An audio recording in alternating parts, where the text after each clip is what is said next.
The penthouse suite on orbital station New Horizon was a monument to careful excess. Lyria had been watching it for 3 weeks. From her position on the observation deck across the commercial ring, she could see everything. The floor-to-ceiling transponder steel windows that offered views of the station's neon-drenched lower levels. The minimalist furniture that spoke of wealth without ostentation. The single occupant who moved through the space with the unhurried confidence of a man who believed himself safe. Garrett Thorne, age 58, former ballistics engineer for the United States Space Force, current security consultant operating under multiple corporate contracts. Target designation, Priority 1. Lyria's enhanced vision tracked him as he crossed to the window, a towel wrapped around his waist. Steam still rose from his skin. The shower had been scalding. She had monitored his routine long enough to know he preferred water hot enough to make most species uncomfortable. Hot enough to leave his pale skin flushed and reddened. He was tall for a human, heavily built. The kind of density that came from a childhood spent in Earth's full gravity, where every movement fought against a pull that would crush lighter species. His shoulders were broad scarred from old wounds. Kinetic shrapnel, she had noted in her research.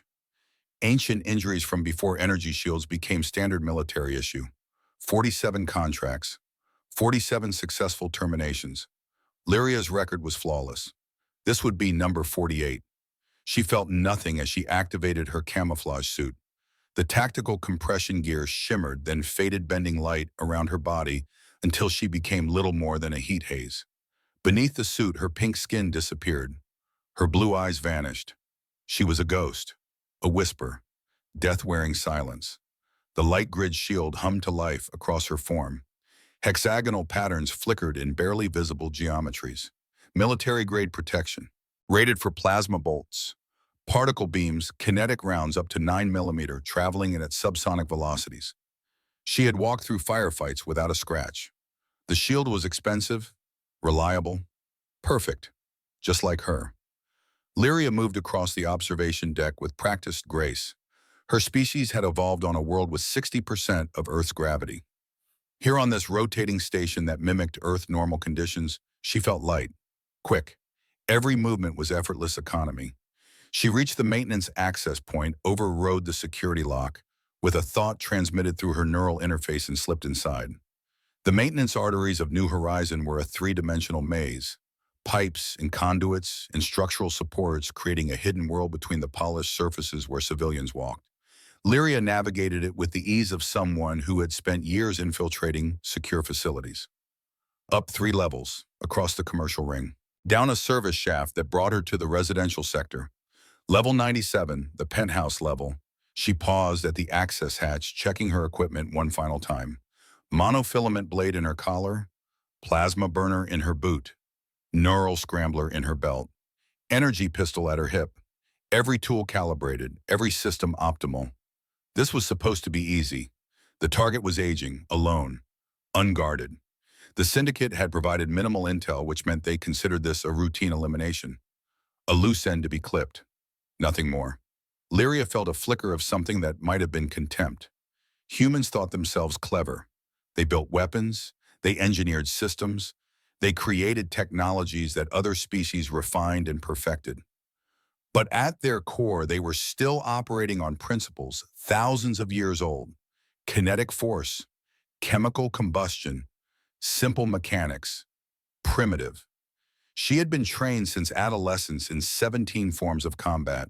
She understood energy dynamics, shield harmonics, quantum targeting systems. She was the product of her species' technological sophistication. The Karun had left behind crude kinetic weapons millennia ago. They had transcended the limitations of basic physics, and yet the Syndicate kept sending her to eliminate humans who refused to stay eliminated. Strange. Lyria pushed the thought away. Questions were not part of her contract. She had a target. She had her orders. Everything else was irrelevant. The access hatch opened silently. She slipped through camouflage active and found herself in the penthouse's service corridor. Soft lighting, climate control maintaining a comfortable temperature. The faint scent of recycled air with a hint of something organic, coffee perhaps, or tea. The main living space was ahead. Through the narrow hallway, past the kitchen area where gleaming surfaces reflected the station's artificial sunset bleeding through those massive windows. Garrett Thorne stood at those windows, still wearing only a towel, still warm from the shower, his body temperature elevated in a way her thermal sensors registered clearly. His reflection ghosted against the glass, showing the hard angles of his face, the gray starting to show at his temples, the old scars that traced his shoulders and chest like a map of violence survived. Lyria's tactical HUD painted him in thermal relief. His core temperature was elevated, 100.6 degrees Fahrenheit, hot even for a human. The warmth radiating from his body created visible convection currents in the cool air. She moved closer, silent, invisible. Her hand drifted to the energy pistol at her hip. At this range, she could not miss. One shot, through the back of the skull. The shield would not even register the threat until after he was dead. Simple, clean, professional. 48. She raised the weapon, thumb on the activation stud. Capacitors charging with a whisper-quiet hum that only her enhanced hearing could detect. And Garrett Thorne spoke without turning around. "You know," he said, his voice rough and calm, "most people knock." Lyria froze. The camouflage was active. The shield was functional. There was no way he could see her. No way he could know she was there. Her approach had been silent, perfect. She had made no mistakes. And yet, Garrett turned, slowly, deliberately. The movement made the muscles of his broad shoulders shift beneath scarred skin. His gray eyes found her, not searching, not guessing. He looked directly at her invisible form with the certainty of someone who knew exactly where to look. "The camouflage is impressive," he continued, "nearly invisible. But you left a signature 3 weeks ago. Ceres District. You were sloppy, just a little, just enough." Lyria's mind raced. Ceres District. 3 jobs ago. A corporate executive who had asked too many questions. She had eliminated him in his apartment. Clean extraction. No witnesses, no evidence, no the shimmer. She had deactivated her camouflage for 0.6 seconds while accessing his security panel. The cameras had been looped, the feeds clean, but there had been a maintenance bot in the adjacent corridor, a simple cleaning unit. She had dismissed it as irrelevant, not irrelevant. After that, Garrett said, it was just a matter of waiting for the syndicate to send you after someone who mattered. He moved then, faster than she expected for something his size, faster than a man his age should be able to move. His hand went to something at his waist concealed by the folds of the towel. Lyria fired. The energy pistol discharged with a high-pitched whine. Blue-white plasma streaked across the distance between them. The shot was perfect. Center mass, guaranteed kill. Garrett dropped. The plasma bolt scorched the air where his chest had been, slamming into the transponder steel window behind him and leaving a glowing scar across the reinforced material. And then he was rising with something in his hand that made every threat indicator in Lyria's tactical HUD flash red. The weapon was massive, nearly a foot long, all hard angles and industrial purpose. Exposed magnetic coils ran along the barrel, already beginning to glow with stored energy. A capacitor pack hummed with barely contained power. The grip was wrapped in textured polymer, sized for human hands. It had weight, presence, the kind of brutal mechanical certainty that energy weapons lacked. The Sovereign. Lyria knew weapons. She had trained with energy pistols, plasma rifles, particle accelerators. She understood elegant systems designed for efficiency and precision. This was something else. This was a rail pistol, a kinetic weapon. Ancient technology refined to devastating purpose. "That's a kinetic weapon," she heard herself say, confusion bleeding into her voice. Your shield will do exactly nothing," Garrett interrupted. His voice was quiet, almost gentle, like a teacher correcting a student's misconception. "Because that beautiful piece of tech you're wearing calculates incoming threats based on velocity and projectile cross-section. It has to, or it would drain your power supply trying to stop dust particles in atmosphere." He raised the rail pistol. The magnetic coils began to glow brighter. Blue-white. Beautiful. Terrible. But the Sovereign fires tungsten slugs at hypersonic velocities. By the time your shield realizes something's coming, the round will already be through you. The rail pistol barked, not the whine of energy discharge, a sharp concussive crack that was felt as much as heard. a sound that belonged to wars fought with chemical explosives and metal projectiles. A sound from humanity's violent past, refined and perfected into something that defied her understanding of obsolete technology.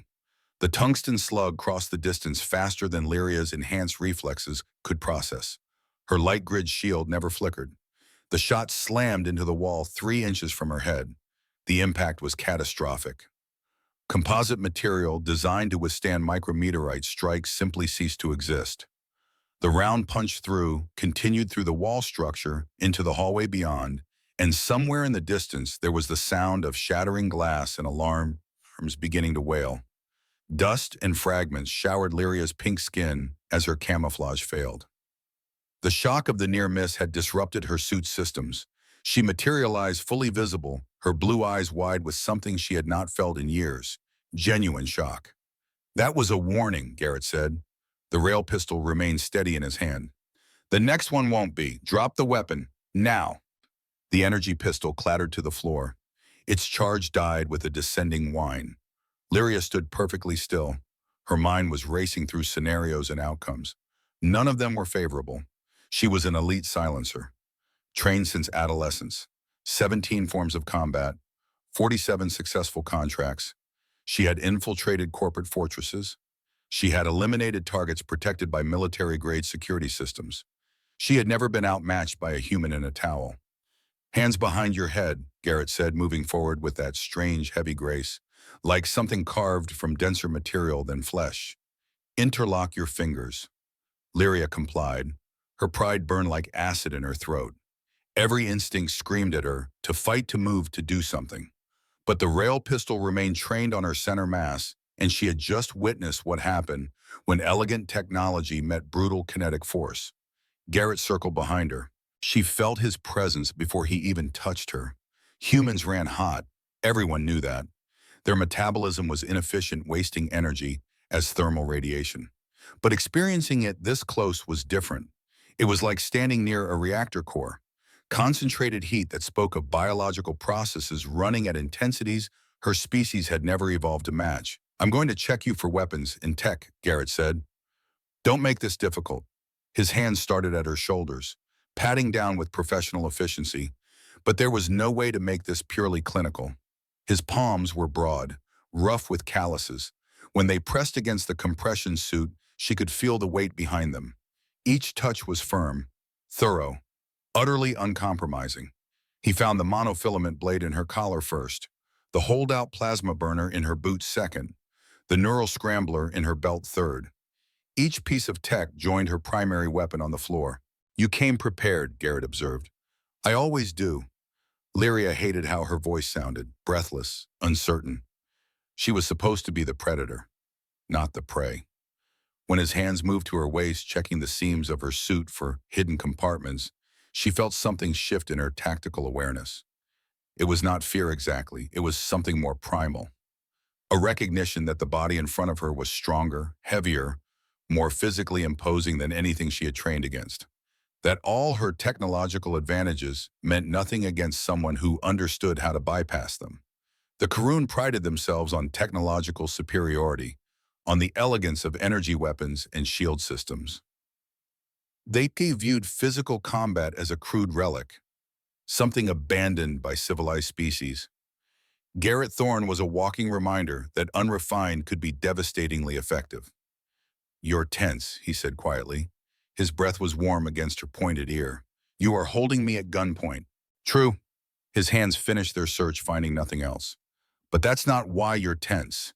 You've been in worse situations. This is something else. Lyria said nothing, but her silence was answer enough. Garrett stepped back, giving her space. Enough to breathe, but not enough to make any aggressive moves. You can put your hands down. We need to talk, and we don't have much time. She turned slowly, meeting his eyes. Up close, she could see the silver scars that traced his chest and shoulders. The kinetic shrapnel, the old wounds from a time before energy shields. His face was hard-angled, weathered with gray starting to show at his temples. There was no malice in his expression, no triumph, just a calm certainty that was somehow more unsettling than rage would have been. Why didn't you kill me? She asked. Because I'm not the one who sent you, Garrett said. And because in about 3 minutes, your handler is going to realize something's wrong when you don't confirm the kill. When that happens, the syndicate will send a cleanup team. They won't bother with subtlety. As if on cue, Lyria's comm implant chirped in her ear. A priority alert. Handler verification request. She flinched. That's your handler, Garrett said. Don't answer it. If I don't, they will assume I'm compromised or dead. Yes, which means we're about to have company. Lyria's mind raced. This was not how contracts ended. Targets did not disarm her. Targets did not predict syndicate protocols. Targets did not stand there calmly explaining the tactical situation while holding primitive kinetic weapons that somehow defeated her species' most advanced defensive technology. Her comm implant chirped again, then went dead. A moment later, every light in the penthouse flickered and died. Emergency systems activated, bathing everything in eerie red glow. Right on schedule, Garrett muttered. They've cut the power to isolate the floor. Here they come. He moved to a hidden wall panel. It slid open to reveal a small armory. Human weapons, old-style kinetic rifles, ammunition bandoliers, and something that looked disturbingly like military-grade explosive charges. I've been tracking syndicate movements for 6 months, Garrett said, loading a fresh capacitor into the Sovereign. The magnetic coils charged with a rising hum. You were sloppy 3 jobs ago in the Ceres district. Left a signature that I recognized. After that, it was just a matter of waiting for the syndicate to send you after someone who mattered. You think you matter that much? Garrett tossed her a compact kinetic carbine. Human design, stocky and brutal, the weight of it surprised her. So much denser than energy weapons. I know I do. I was the one who designed the shielding protocols the syndicate uses for their data servers. They hired me 5 years ago. Paid well, then tried to have me killed when the contract ended so I couldn't sell the information to competitors. He met her eyes. Obviously, they failed. Lyria caught the weapon reflexively. The carbine was heavy, solid, real in a way energy weapons never felt. 8mm, Garrett said. 30 rounds per magazine. Point and shoot. The recoil is going to feel wrong to you, but it'll punch through most armor. Through shields that aren't calibrated for hypersonic kinetics. Why are you arming me? Because in about 60 seconds, this room is going to be full of syndicate enforcers, and I can't watch every angle on my own. The logic was sound, but there was something else beneath it, something in the way he looked at her, not as a target, not as a tool, as a potential ally. Sides, Garrett added, pulling on pants and a tactical vest in smooth practice motions, you're more useful to me alive than dead, at least until we clear this mess. The door to the penthouse did not explode inward so much as it ceased to exist. One moment it was there, reinforced composite rated for station security. The next it was a shower of glowing fragments melted and scattered by a shape breaching charge. Through the smoke came the syndicate's cleanup team. They were Karun, like Lyria, but built for war rather than assassination. Heavier armor, military-grade shields that shimmered with active energy barriers, weapons that hummed with enough charge to punch through ship hulls. 4 of them, moving with the synchronized precision of soldiers who had trained together for years. Garrett dropped the first one before they fully cleared the doorway. The Sovereign cracked. The sound was visceral, final. The lead enforcer's head snapped back as the tungsten slug punched through his helmet's faceplate. The shield never registered the threat, never even flickered. The hypervelocity round simply ignored the elegant energy barrier and delivered kinetic death with absolute certainty. The enforcer dropped like a puppet with cut strings. His squad mates scattered, their tactical awareness screaming warnings about an unidentified kinetic threat, about weapons that bypassed their primary defenses, about an enemy who fought with technology their shields were never designed to counter. Left side, Garrett barked.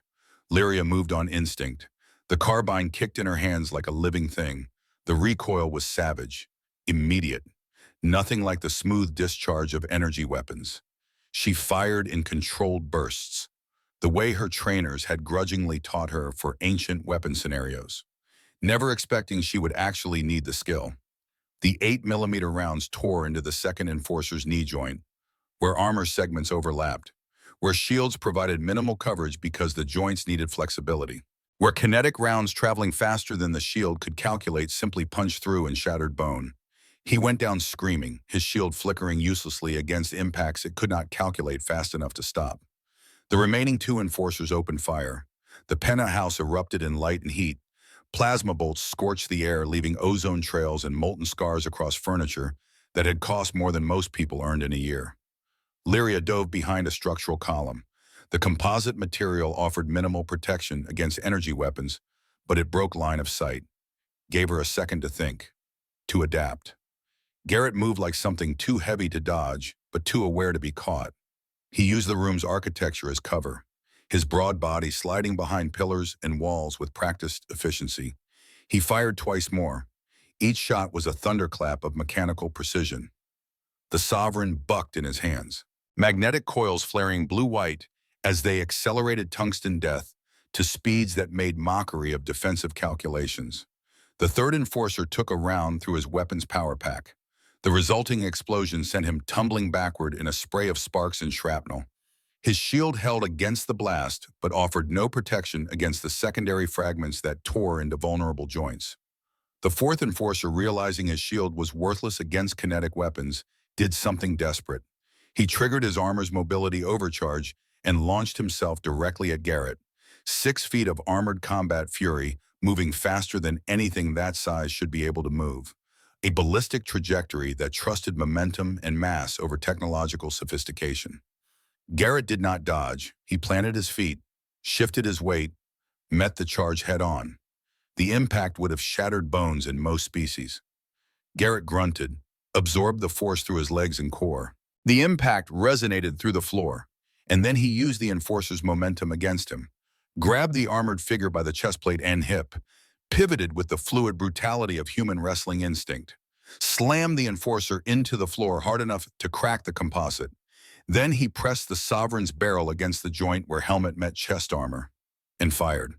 The enforcer stopped moving. Silence crashed down over the penthouse, broken only by emergency klaxons wailing through the station's security network and the distant sound of station security finally responding to the breach alarms. Garrett stood slowly, breathing hard, his skin sheened with sweat despite the cool air, his knuckles bleeding from where they had impacted armor. But alive, victorious through simple application of kinetic principles. Lyria stared at him, the carbine trembling slightly in her grip. She had seen violence before. She dealt in it professionally, but this was different. This was raw physical domination, a display of human endurance and strength that made her species' reliance on technology seem suddenly terrifyingly fragile. He had fought 4 heavily armed enforcers and won, not through superior equipment, through understanding, through knowing that shields had weaknesses and armor had gaps, and that simple kinetic force applied correctly was absolute. "We need to move," Garrett said. His voice was rough, strained from exertion. "Station security will lock down this sector in under 2 minutes. We won't survive the interrogation, not with syndicate influence in the station government." "Where do we go?" The question came easily, too easily. Lyria realized with the start that she was already accepting his lead, already following his tactical assessment, the trained assassin deferring to the target. Garrett smiled, sharp and dangerous. Down. The penthouse was on the station's 97th level, a height that offered prestige and a view, but also represented a very long fall. Garrett moved to the shattered windows, looking down at the neon-drenched chaos of New Horizons' lower rings. Emergency lights strobed across his face as he pulled a compact harness from his tactical vest. "You're not serious," Lyria said. But even as she spoke, she was moving closer, drawn by the certainty in his movements. "Your shield might cushion a fall from this height," Garrett said, rigging the harness across his chest. "The movements were practiced. Routine. Mine won't. So we do this the human way." He pulled what looked like an old grapple gun from his vest. All mechanical cables and pneumatic launching systems. The device would have been at home in a museum, except for the modern materials and engineering refinements that made it reliable in ways energy-based systems struggled to match. No power source to fail, no sophisticated targeting that could glitch. Just compressed gas and tensile cable and the absolute certainty of mechanical advantage. "This is insane," Lyria protested. "This is Tuesday," Garrett corrected. He aimed the grapple at a structural support 3 levels down and fired. The device coughed. The magnetic grapple sailed out, trailing high-tensile cable that gleamed in the emergency lighting. It locked with a solid thunk against metal. Garrett tested the line with his full weight. Satisfied, he looked at Lyria. "We're going together. The line won't support two separate descents with security closing in. You'll have to hold on to me." "Hold on." To him. Lyria hesitated.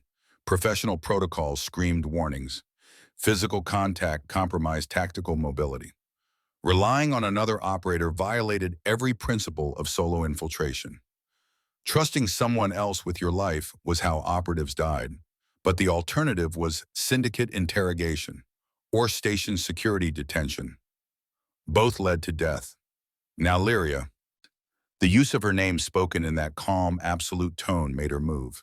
She stepped close. Garrett's arm wrapped around her waist, pulling her flush against his body. The warmth of him was overwhelming this close, his chest solid muscle against her back, his arm like an iron bar across her stomach. She could feel the power in him, the density, the sheer physical presence that came from a lifetime lived in full gravity. "Put your arms around my neck," he instructed. "Don't let go, no matter what happens." She complied, and suddenly they were a single unit, her lighter frame tucked against his bulk. She could feel his heartbeat against her back, steady despite the adrenaline, powerful despite the strain of supporting both their weights. Garrett stepped up onto the window's edge. The wind from the station's atmosphere cycling systems whipped around them. 97 levels of empty air yawned below. The lower rings glittered with lights and movement. So far down. "Deep breath," he said, and then they fell. The descent was controlled chaos. Garrett had one hand on the cable's friction brake, feeding out line in measured bursts while gravity pulled them down. The other arm was locked around Lyria, holding her secure against him. She could feel every adjustment he made, every calculation, every moment where he controlled their velocity against the pull of the station's artificial gravity. They dropped past windows and balconies, past bright advertisements in a dozen languages, advertising services Lyria had never needed, past the upper rings where wealth insulated residents from the station's harsher realities, falling into the deeper, darker levels where New Horizons' less savory elements operated. Lyria's instinct was to activate her shield, but she forced herself to stay still, to trust the ancient cable, to trust the human holding her. This was not her area of expertise. This was his, and he had survived situations like this before. The scars proved it. She could feel Garrett's heartbeat against her back, steady despite the adrenaline.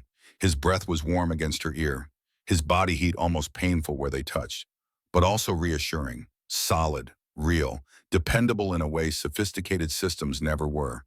They dropped 60 levels in a terrifying, screaming blur. Then station security appeared in a window above, weapons charging, energy rifles tracking their descent. Garrett cursed and released the brake. They plummeted, the cable screaming through his gloved hand, wind tearing at them with physical force. Lyria could not stop the sound that escaped her throat. Not quite fear, not quite exhilaration. Something primal that her training had never prepared her for. Garrett engaged the brake hard. They jerked to a stop. The grapple line groaned under the sudden force, the stress singing through the cable like a musical note. For a moment, Lyria was certain they would fall, that the cable would snap, that they would tumble into the station's lower rings and die together in a mess of broken bodies and failed technology. But the line held, and Garrett was already swinging them toward a maintenance platform jutting from the station's superstructure, using their momentum, converting the vertical fall into horizontal motion with nothing but body weight and timing. They hit the platform hard, rolling. Garrett positioned himself to absorb the impact. They tumbled together, a tangle of limbs and tactical gear, came to a stop against a railing that groaned under the sudden force. Lyria found herself on top of Garrett, her hands on his chest, his arms still protectively wrapped around her. For a moment, neither moved. Their faces were inches apart. She could see the gray flecks in his eyes, the old scars that traced his jawline, the way his pupils dilated as he looked at her. Could feel his chest rising and falling beneath her palms, the physical exertion of the descent, the adrenaline, the heat. "We need to keep moving," Garrett said quietly, but he did not immediately let go. Lyria pushed herself up, breaking the moment. but the impression of his body remained solid, unyielding, real in a way that energy shields and tactical systems could never be. She had spent her entire adult life trusting technology, and in the space of minutes, a human with ancient weapons had shown her how fragile those assumptions were. Garrett released the grapple line. It retracted into its housing with the mechanical whir. He stood, checked his weapons with the automatic movements of someone who had done this 1,000 times, gestured to a maintenance hatch. There's a transit hub 3 levels down. We can lose ourselves in the crowds. Lyria nodded, following him into the station's maintenance arteries, trying to ignore the way her heart was racing, trying to ignore the unfamiliar heat that coiled in her core, trying to ignore the fact that everything she had believed about humans, about technology, about her own superiority, had just been shattered by a man with a rail pistol and the absolute certainty of kinetic force. 47 contracts, 47 successful terminations. Number 48 had just failed completely. And somehow Lyria realized as she followed Garrett Thorne into the depths of New Horizons Station, she was no longer certain that failure was the right word. The sub-level transit hub was a monument to utilitarian chaos. Dozens of species moved through the cramped space hauling cargo, conducting business, or simply existing in the station's depths where rent was affordable and questions were scarce. The air smelled of recycled atmosphere, synthetic lubricants, and the particular tang of too many bodies in too little space. Holographic advertisements flickered in multiple languages, offering services ranging from legitimate trade to decidedly less legal opportunities. Lyria pulled up the hood of an emergency poncho Garrett had provided. It was rough material, cheap, the kind of thing that workers wore in the industrial sectors. It hid her distinctive pink skin and pointed ears well enough, made her just another anonymous figure in the crowd seeking anonymity in the station's depths. Garrett moved through the masses with easy confidence, someone who belonged. His gray eyes swept the crowd constantly, reading threat levels and exit vectors with the practiced efficiency of a man who had survived by being aware. No one looked at him twice. Just another aging human in tactical pants and a worn jacket, one of thousands who called New Horizon home. They found a corner booth in a grimy food dispensary, the kind of place where the menu was translated into 17 languages and the actual ingredients were questionable at best. Garrett ordered something that steamed and smelled vaguely of synthetic protein mixed with spices meant to disguise the taste. Then he pulled out a data slate from one of his vest pockets. Its screen flickered with encrypted information. "What am I looking at?" Lyria asked. Her voice was quiet, controlled, but beneath the professional calm was uncertainty. She was in unknown territory now, following the lead of someone who should have been dead, trusting someone the syndicate had sent her to eliminate. Garrett slid the slate across the table. "Your current status with the syndicate." The text was clear, brutal in its efficiency. Lyria's contract had been voided. More than that, she was now listed as a target herself, a burning bounty that indicated she was to be terminated on sight with extreme prejudice. The price on her head was substantial, enough to attract every freelancer and bounty hunter operating in this sector of space. "They move fast," she said. Her voice sounded hollow even to her own ears. "They always do when an asset becomes a liability." Garrett leaned back, his scarred hands wrapped around a cup of something that smelled like burnt earth. Coffee, she realized. An old earth stimulant. The moment you didn't confirm my kill, they assumed you were compromised or captured. Either way, you know too much about their operations to be allowed to continue breathing. Lyria stared at the slate. 47 successful contracts, 15 years of service, perfect record, and now she was worth more dead than alive. The organization that had shaped her entire adult life had discarded her in the time it took for a comm signal to fail. "There's more," Garrett said quietly. He swiped the screen. New files appeared. Mission reports. Target profiles. 3 names she recognized with a sick certainty. 3 contracts she had completed in the past 6 months. Dr. Sarah Kellerman, eliminated in her apartment on Ceres District. Neural Scrambler, quick, clean. The target had been coding something when Lyria arrived, had looked up with confusion rather than fear, had asked why before the Scrambler ended her questions permanently. Marcus Webb, terminated in a cargo bay on Europa Station. Plasma burner. No witnesses. He had been older, tired, had almost seemed relieved when Lyria appeared from the shadows, had said finally before the burn consumed him. Dr. James Ashford, neutralized in his private laboratory on Mars Settlement Alpha. Monofilament blade. Silent. He had been younger. Frightened, had begged, had offered money, information, anything. Lyria had completed the contract anyway. Professional, efficient, without hesitation. 3 contracts, 3 successful eliminations, 3 names she had never questioned. What is this? Lyria's voice was barely a whisper. Project Kinetic Shield, Garrett said. 5 years ago, the Syndicate hired a team of engineers to develop shield bypass protocols, technology that would allow kinetic weapons to penetrate energy barriers more effectively, make ancient human weapons relevant again on modern battlefields. We designed it for the United States Space Force, military application, defensive countermeasures. He pointed to the 3 names on the screen. Kellerman was the quantum physicist. She developed the predictive algorithms that let shields calculate incoming threats. Webb designed the shield harmonics that made energy barriers practical for military use. Ashford built the targeting systems that let our weapons track and bypass specific shield configurations. Garrett's gray eyes met hers. I was the project lead, the one who integrated all their work into a functional system. Lyria felt something cold spreading through her chest. Understanding. Horrible understanding. The Syndicate is eliminating everyone who worked on the project. Yes. And the words caught in her throat. You killed 3 of them. Garrett's voice was not accusing, just stating fact, like reading mission parameters. Without knowing why, without questioning the contracts. The data slate felt heavy in Lyria's hands. She had always prided herself on professionalism, on not asking questions. The Syndicate provided a target, she eliminated the target, she collected payment. Simple, clean, efficient.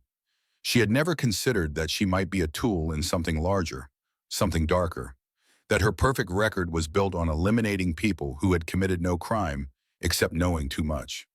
How many were on the team, she asked. 7 core engineers, plus support staff and military liaisons. Garrett took a slow sip from his cup. The steam curled around his weathered face. Kellerman, Webb, and Ashford are dead. My former partner, Ethan Valeris, was killed 2 years ago. Or so I thought. That leaves 2 others unaccounted for, and me. Why are they doing this?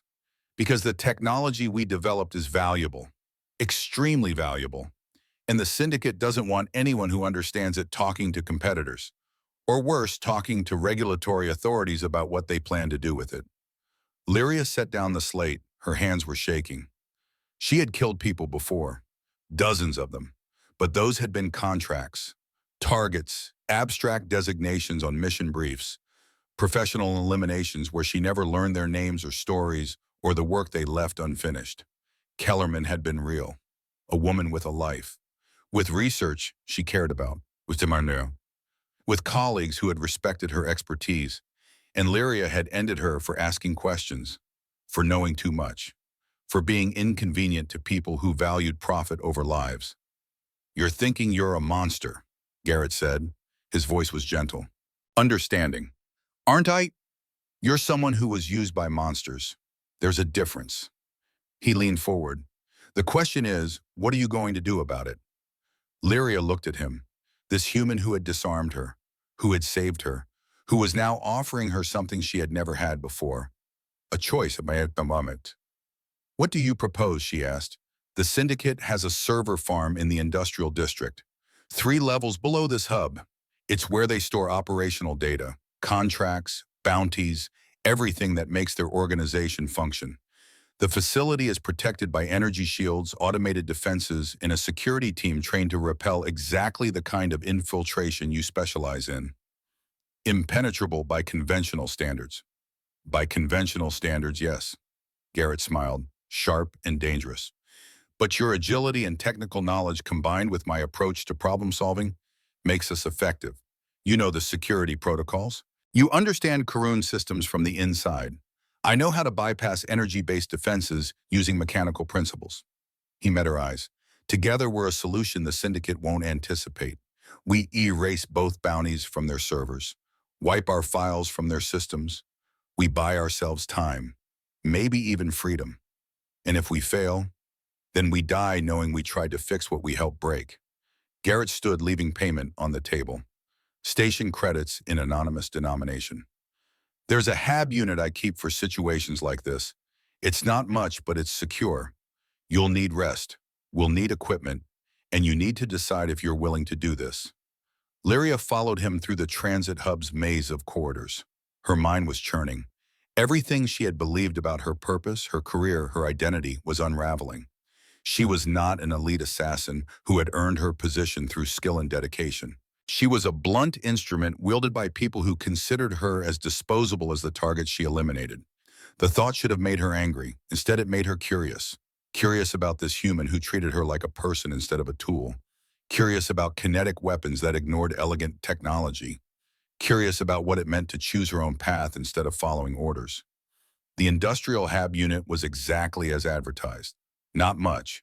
A single room with a narrow sleeping platform, basic sanitation facilities, and walls thin enough to transmit the constant thrum of the station's power generators. But it was anonymous, registered under a false identity in a database that asked no questions. Currently not crawling with syndicate enforcers or bounty hunters looking to collect on her head. Garrett keyed the door lock and ushered Lyria inside.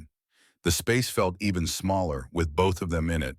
His presence seemed to fill every corner despite the modest dimensions. A reminder that humans were built for higher gravity.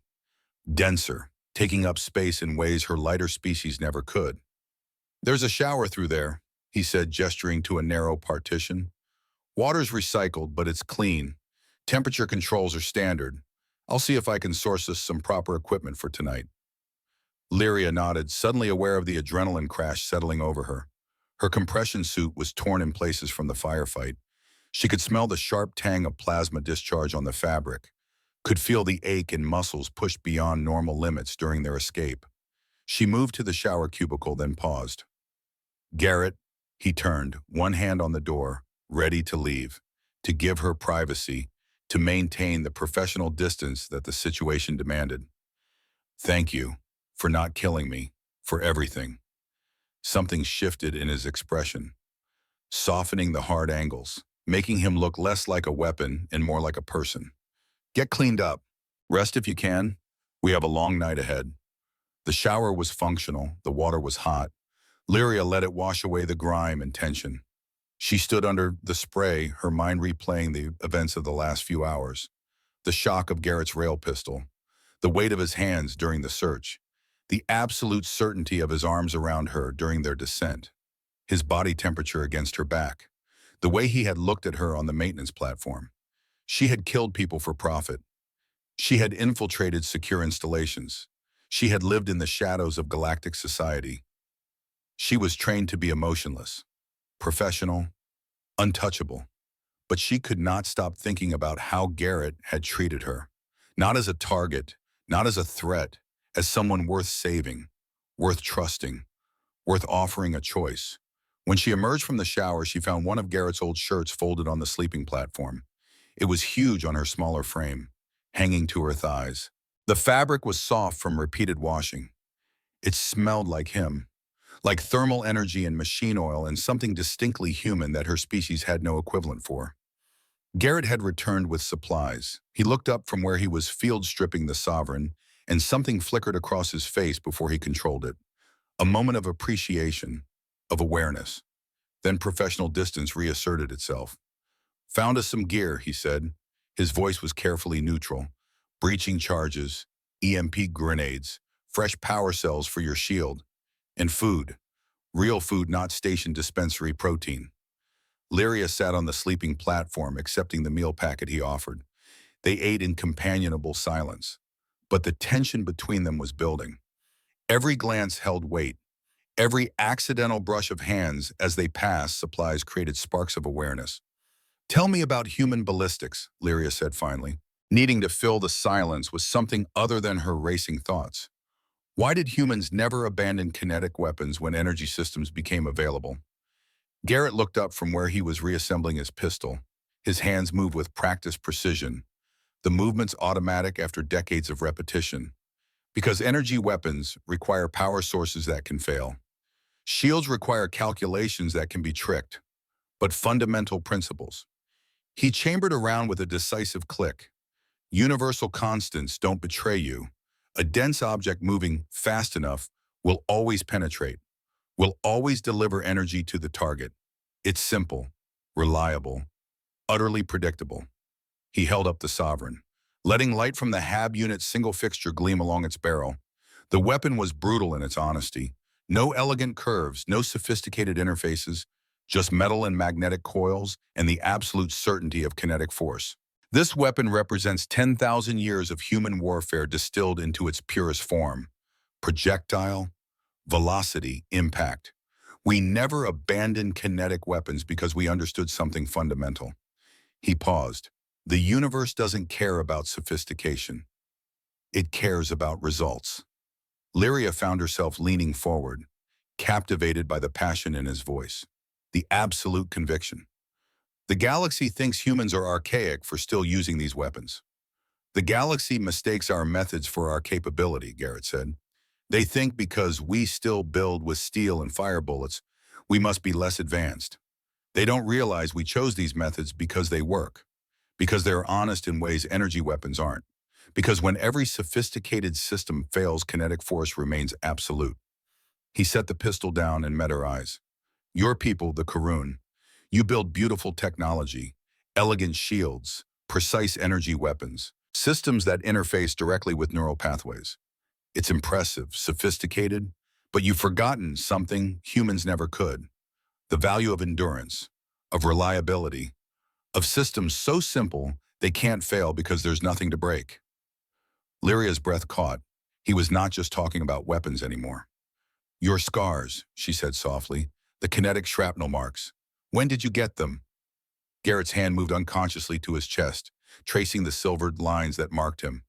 Military contract 15 years ago. Border skirmish with pirates using human-designed weapons they'd stolen from a supply depot. My shields failed. Power coupling got damaged in the initial exchange. The rounds that hit me were meant to kill, would have killed anyone relying solely on energy barriers. But human military armor is designed with redundancy, physical protection that works even when power systems fail. I survived. His eyes found hers, intense and unwavering. But I learned something important that day. What? That shields make you confident. They let you take risks because you trust the technology to save you. But when the shields fail, when the power cuts out, when the elegant technology breaks down, that's when you learn what you're really made of. His gray eyes held hers. Humans learned that lesson thousands of years ago. We've never forgotten it. We build redundancy into everything, physical backups for every system, because we know that eventually all sophisticated technology fails. The air between them felt charged, electric with unspoken possibilities. Lyria stood, moving closer, drawn by something she could not name and was not sure she wanted to resist. By his certainty, his philosophy, his complete lack of doubt about fundamental principles that had served his species for millennia. You think I'm overconfident, she asked, her voice dropping to something dangerous, challenging. Garrett stood as well.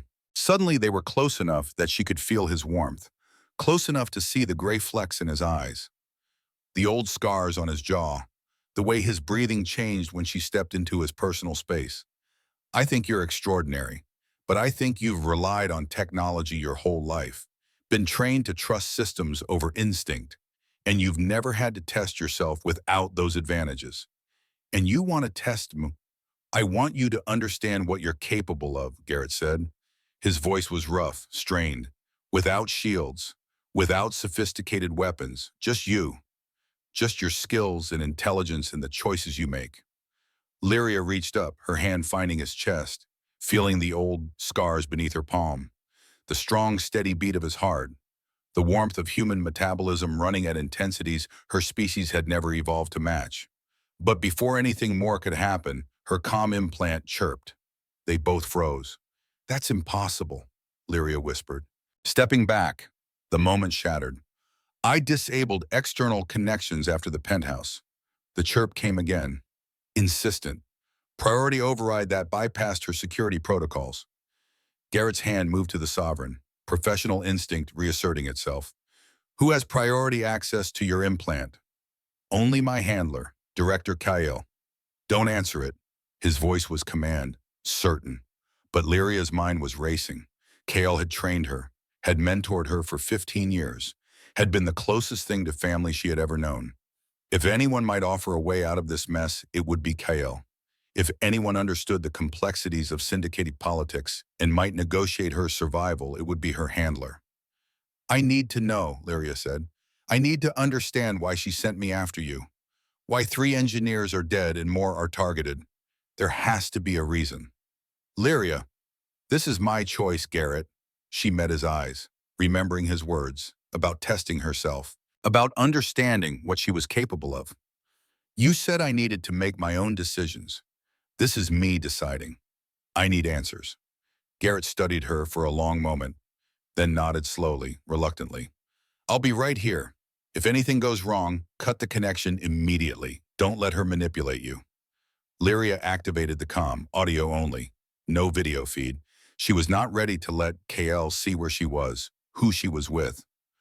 Lyria, KL's voice was cool, measured, the same tone she had used during training exercises when Lyria made mistakes.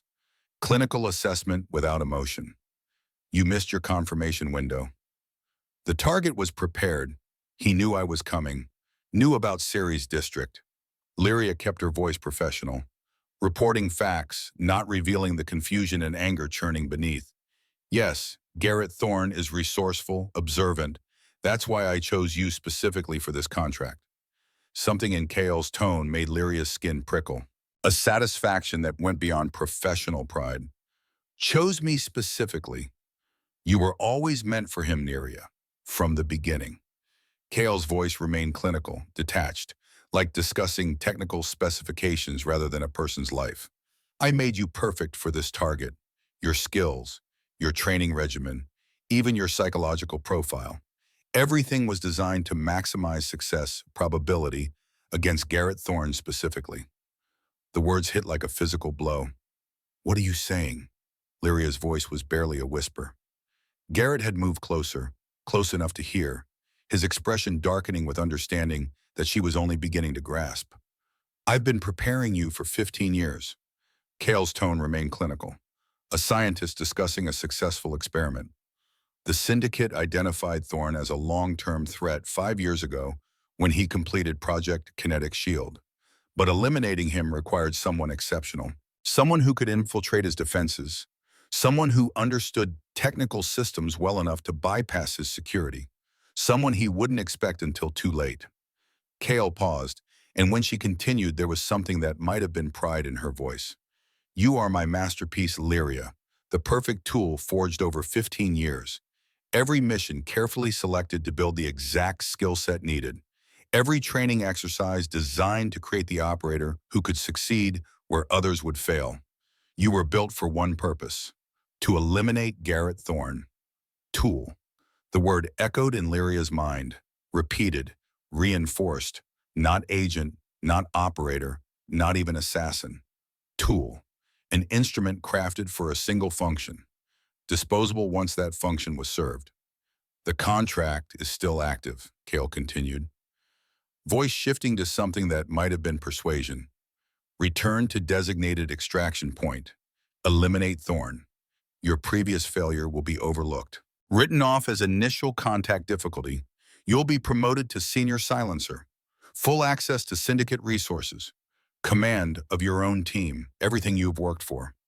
Lyria looked at Garrett. He stood perfectly still, watching her, his hand near the sovereign but not threatening, trusting her to make her own choice, not trying to influence her decision. Just present, solid, real in a way that Kale's voice through the comm implant would never be. And if I refuse, she asked, then you die with him. Kale's voice turned cold, professional warmth evaporating instantly. You were built for a purpose, Lyria, shaped and honed and aimed at a specific target. Tools that refuse their function get discarded, melted down for parts. You have 1 hour to decide. Choose wisely. The connection cut. Lyria stood in the silence of the HAB unit, her entire identity disintegrating. She was not an elite assassin who had earned her position through skill and dedication.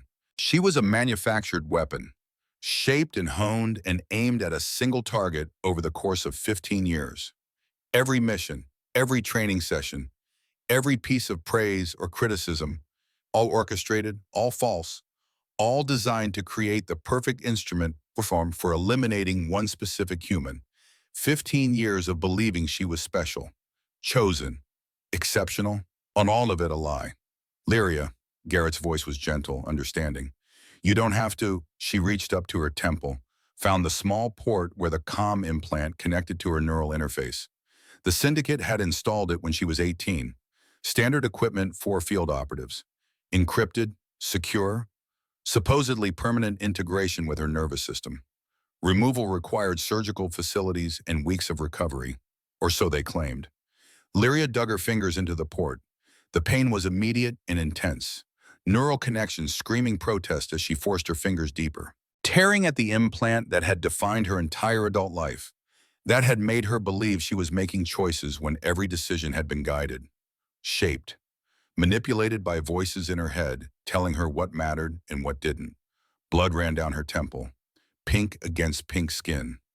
The implant came free with a wet sound and the sensation of something fundamental being severed. A small piece of technology that had controlled her for 15 years. That had made her a puppet dancing to strings she couldn't see. She threw it against the wall. It shattered, fragments scattering across the floor. The pieces of her old life breaking apart into components that meant nothing without context. That's my choice, Lyria said, her voice shaking but clear, certain despite the pain and blood and the severing of connections that had defined her for so long. I'm done being used. Garrett moved to her, gentle hands assessing the damage, his fingers careful as they examined the wound. You're bleeding. I don't care. He pulled a medical kit from his supplies, began cleaning the wound with careful efficiency. His touch was tender, professional, but she could feel the tension in his hands, the barely contained emotion, the respect for what she had just done. That took courage, he said quietly, or stupidity. Sometimes they were the same thing. He applied a dermal regenerator to her temple. The device hummed softly, accelerating her body's natural healing through targeted cellular stimulation. But you made your own choice, against everything you were trained to do. That's what matters. Lyria caught his wrist, holding his hand against her face, feeling the calluses, the warmth, the absolute solidity of him. Tell me about the project, all of it. Everything they didn't want me to know. I need to understand what I was being used to protect. Garrett settled back, his expression troubled, conflicted. Project Kinetic Shield was supposed to be defensive technology. The United States Space Force approached our team 7 years ago with a problem. Human military forces were at a severe disadvantage against species with advanced energy shielding. Our kinetic weapons were being rendered obsolete. Soldiers were dying because our bullets couldn't penetrate barriers that enemy forces deployed routinely. He pulled out his own data slate, called up files, technical schematics that Lyria's training let her parse even through the pain. Deployment scenarios showing human forces engaging enemies with superior defensive technology. We designed systems that would allow human military forces to counter those advantages. Predictive algorithms that could calculate shield refresh rates. Targeting systems that could find weak points in energy barriers. Weapons that could deliver kinetic force at velocities that shields couldn't process fast enough to stop. What went wrong? Nothing went wrong with the technology. It worked exactly as designed, better than designed, honestly. He pulled up more files, deployment records, sales agreements, distribution networks that spanned multiple star systems. The problem was what the syndicate wanted to do with it. Garrett met her eyes. They're weaponizing it, planning to sell the technology to anyone who can pay. Earth's military rivals, Mars separatists who want independence from Earth authority, Europa coalition forces preparing for potential conflict, anyone who wants to challenge the current balance of power. The goal isn't defense, it's profit. Create an arms race, destabilize existing treaties, generate demand for more weapons, more shields, more countermeasures in an endless cycle. Lyria studied the files, her Corone technical training allowing her to parse the complex data faster than human cognition could manage. Sales projections, market analysis, strategic deployment scenarios. And then she saw something that made her blood freeze, a section marked Species Vulnerability Assessment. She opened it. Karun shields, her species' primary defensive technology, the elegant energy barriers that had protected her people for millennia, that had made them feared across 12 systems, that had allowed them to expand and dominate and build an empire on the assumption that their defensive technology was impenetrable. The schematics showed exactly how Project Kinetic Shield could bypass them. Lyria's fingers flew across the slate, pulling up more data, vulnerability analysis, penetration testing results, casualty projections showing what would happen if hostile forces deployed these weapons against Karun military installations, against civilian ships, against city shields protecting population centers. The numbers were devastating. Garrett, her voice was barely a whisper, horror creeping through her as she understood the full scope of what she was seeing. This section, the Karun Vulnerability Assessment. He moved to look over her shoulder, saw what she was seeing. His expression darkened with something that might have been guilt or regret. I'm sorry, that was the worst-case scenario. What the syndicate asked us to model. What if the technology fell into hostile hands? What if someone wanted to specifically target Karun military forces? We had to show them what was possible, what the risks were. You showed them how to kill my people. Lyria's hands were shaking, the slate trembling in her grip as she stared at projections that showed her entire species rendered vulnerable. Every Karun military installation, every civilian ship, every city shield protecting millions of lives, all of it useless. Against this, she looked up at him, seeing him differently now, not just as the human who had spared her, but as the architect of potential genocide, the man who had created technology that could end her species' dominance, that could kill millions of Karun if deployed by the wrong forces. The syndicate is planning to sell it, Garrett said quietly, his voice heavy with implications he had lived with for 5 years.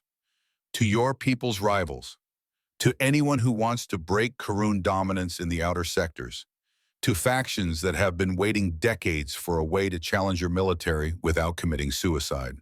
This isn't just about profit. It's about reshaping the balance of power across 12 systems, making Karun shields obsolete, forcing your people to choose between costly defensive upgrades or accepting vulnerability. Lyria stared at the projections, casualty estimates running into hundreds of thousands if hostile forces deployed the technology in coordinated strikes. Strategic implications showing how quickly Karun military dominance would collapse once their primary defensive advantage was negated. Political consequences as treaties and alliances realigned around new power dynamics. Her entire species, rendered vulnerable by technology designed by the man standing beside her. She could walk away, right now, warn her people, let Garrett die to the syndicate bounty, contact Karun military intelligence, and provide them with everything on this slate, save millions of her species at the cost of one human life. Or she could trust that the man who created this horror also understood how to stop it, trust that his regret was genuine, trust that together they could destroy the technology before it proliferated beyond control. We destroy everything, she said, her voice steady despite the rage and fear and terrible understanding. All the data, all the specifications, all the vulnerability assessments. We don't just erase our bounties, we erase the entire project, every copy, every backup, everything the syndicate has. Garrett met her eyes. That means starting a war with the syndicate. They'll come after us with everything they have, every resource, every operative. They've invested billions in this technology. They won't let us destroy it without a fight. Let them come, Lyria's voice was cold, certain. They used me to kill people who knew too much. They groomed me for 15 years to be their perfect tool. They planned to genocide my species for profit. I'm done being used, and I'm done letting them use others. She looked at the data slate, at the casualty projections and vulnerability analyses, and all the careful planning that went into weaponizing knowledge for maximum profit. Then she looked at Garrett, at the guilt in his eyes, the regret for creating something that could be used for such horror. You made this, she said. Help me unmake it. Garrett studied her, seeing the determination, the rage, the absolute commitment to action regardless of cost. Then he nodded. Together. But you need to understand what you're choosing. The syndicate won't stop after we hit the server farm. They'll rebuild, restore from off-site backups. We might buy time, but we won't end this permanently. Then we keep fighting. Lyria stood. The dermal regenerator had closed the wound on her temple. Only a faint scar remained, a mark of her declaration of independence, of the moment she chose herself over programming. You taught me that universal constants matter, that results matter, that sometimes the answer to a complex problem is simple action. We start with the server farm, we destroy what we can, then we adapt. They spent the next hours preparing. Garrett sourced military-grade equipment through contacts Lyria did not question. Breaching charges, EMP grenades, fresh power cells, weapons, ammunition, everything they would need for an assault on a hardened facility designed to repel exactly this kind of attack. But more importantly, they planned. Lyria used her Karun knowledge to map the server farm's security systems. She knew the protocols, the fail-safes, the blind spots that existed in even the most sophisticated networks because designers always assumed certain attack vectors were impossible. She explained the theory behind energy barriers, the way they calculated threats, the assumptions built into their programming that created exploitable vulnerabilities. Garrett showed her the kinetic solutions, how breaching charges could generate force that shields would not recognize as weapons until too late, how EMP pulses could disable secondary systems without triggering primary alarms, how human engineering principles of simplicity and reliability could defeat elegant complexity through sheer mechanical certainty. They were complementary. Her knowledge of Karen's systems, his understanding of kinetic force. Together they saw possibilities that neither would have recognized alone, weaknesses that required both perspectives to exploit. And as they worked, something else grew between them. Trust, real trust. Not the manufactured loyalty of the syndicate, not the professional courtesy of temporary alliance. Something deeper. Forged through shared danger and mutual respect in the recognition that they were both choosing to fight for something larger than their own survival. Lyria watched Garrett explain the principles of shaped charges, his hands moving with unconscious grace as he assembled components, his voice steady and certain as he described force vectors and blast patterns and the simple mechanical advantage of directed energy. This was a man who understood the universe at a fundamental level, who had built his entire philosophy around immutable laws that no amount of sophisticated technology could change. And he was treating her as an equal, not a tool, not an asset, not even a partner in the subordinate sense. An equal, someone whose expertise and judgment he trusted as much as his own. You're staring, Garrett said without looking up from the charge he was assembling. I'm learning. Learning what? That humans are not what I was taught. Lyria moved closer, studying the breaching charge with genuine interest. We're told you're primitive, violent, locked into ancient ways of thinking that more advanced species have transcended. But you're not primitive, you're fundamental. You understand things my people have forgotten in our rush toward a technological sophistication. Garrett set down the charge, met her eyes. And what have your people forgotten? That complexity is not the same as superiority. That elegant solutions can fail in ways simple mechanisms never do. That sometimes the answer to a problem is understanding it so thoroughly that you don't need complicated systems. Just universal laws. Just certainty. You're a quick study. I have a good teacher. Lyria held his gaze, aware of the tension building between them again. The awareness that had been interrupted by Kael's call, but never truly dissipated. The moment stretched, charged with unspoken possibilities. But Garrett broke it gently, professionally. We should rest. We move in 4 hours. The server farm's security rotation changes at midnight. That's our window. Lyria nodded. The sleeping platform was narrow, designed for one person, but they both needed rest. And neither wanted to be far from the other in case the syndicate sent another team to the HAB location. They lay down together, not embracing, not intimate in any explicit sense, but close, back to back, each aware of the other's breathing, the rhythm of their hearts sinking despite the differences in their biology, despite everything that should have kept them apart. Garrett, Lyria said into the darkness. Yeah. Thank you for giving me a choice, for treating me like a person instead of a weapon, for seeing what I could be rather than what I was made to be. There was a long pause. Then his hand found hers in the darkness, squeezed gently, the calluses rough against her skin. The warmth of his touch, grounding, real. You were always a person, Lyria. You just needed someone to remind you. She held his hand, feeling the scars, the strength, the absolute certainty of someone who knew his own mind and lived according to principles that didn't change based on convenience.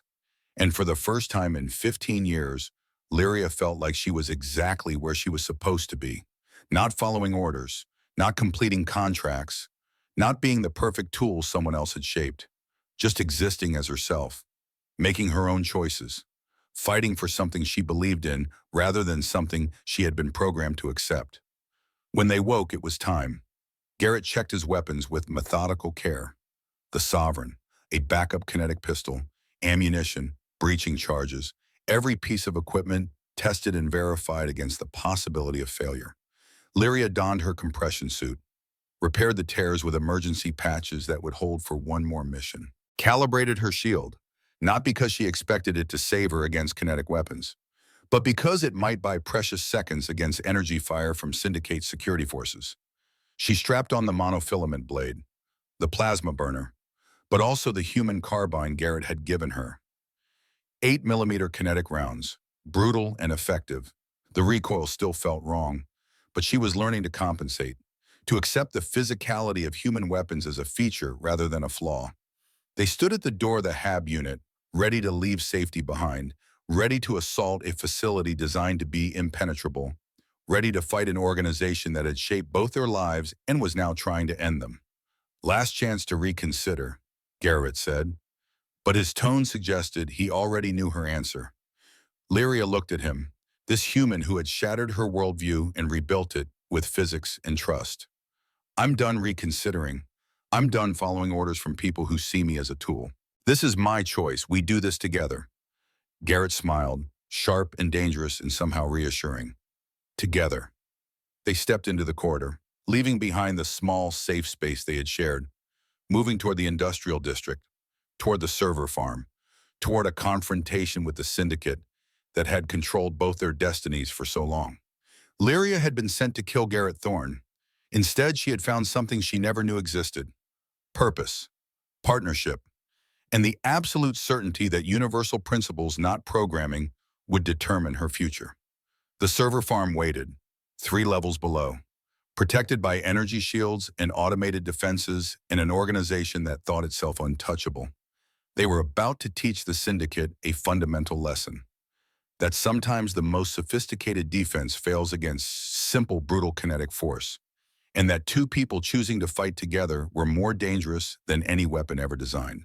The server farm occupied 3 levels in the industrial district's core, a fortress of data surrounded by overlapping security systems that had been refined over decades of paranoid development.